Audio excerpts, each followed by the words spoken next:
Okay, so I need to find the current through R7, the current I7 through R7 using Thevenin's theorem. So this is where I need to take the resistance out because I need to find the open circuit voltage here. Now in this problem there are three active devices, two voltage sources and one current source. So I can use to find the open since there are multiple sources, to find the open circuit voltage I can use principle of superposition. So using one sources at a time and making the other sources inactive. So I will start with E1. So the circuit becomes something like this. What I will do is I will just erase this part here. So this one is erased now. This is open circuit and this one is becoming short circuit.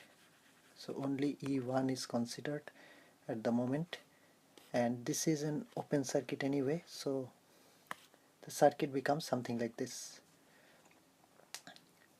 So basically for E1 we do not have, there is no current flow through this one or this one. So this voltage is actually this voltage, whatever the voltage is here will be the voltage here. So this will be the voltage here, which is exactly same as that one. So the open circuit voltage, that is the V Thevenin for, or let's say V open circuit for E1 is becoming, this is becoming 0 because there is no voltage. This is across this one because there is no current through R6 either. So this voltage, but there is no current flow here, so there is no drop in R5 as well. The whole voltage that is in R2, so the current flow will be only through R1 and R2. So through this cycle there no current can flow this way because there is everything is open there, and this voltage which is across R2 will come across this open circuit here. So basically we are not interested in analyzing the circuit because we don't have to, the voltage is 0.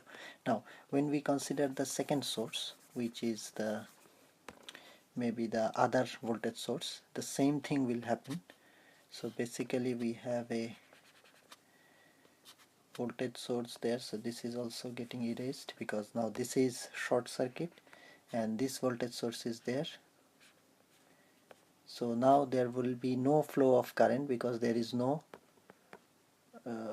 closed path here. So whatever the voltage is here, which is now the polarity is this one, so it is becoming very simple. This plus minus here, again plus minus here, so this E2 will come across this open circuit, the current source that has been replaced here. The whole voltage of E2 will come here. So again V open circuit for E2 is also 0, so we don't have to calculate that. That's the benefit, because of the current source it's happening.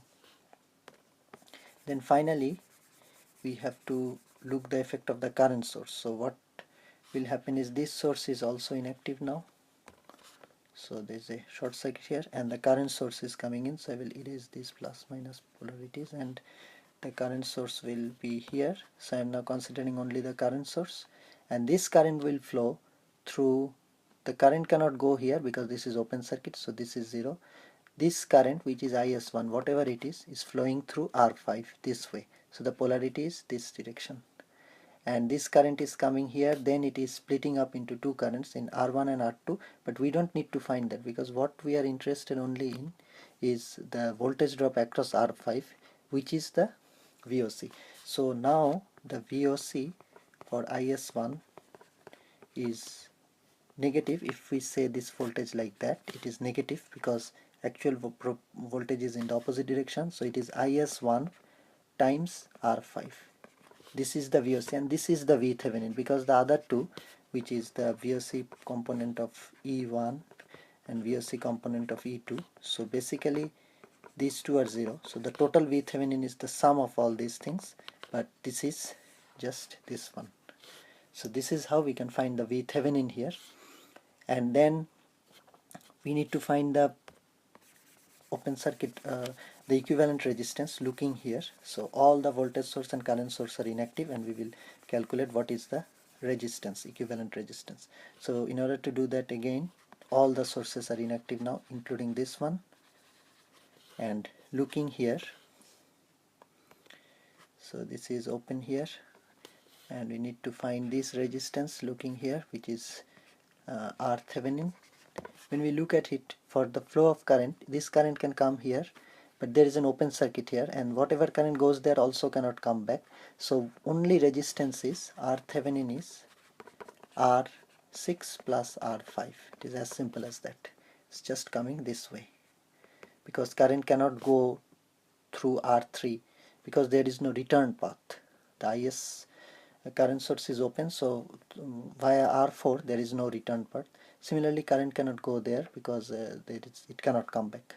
So basically the equivalent resistance is only R6 plus R5. That is the equivalent resistance. So this is R Thevenin. So now the final solution for the problem will be, we have just to complete the Thevenin's voltage. So this is Thevenin's voltage, this is Thevenin's resistance, and this is R7.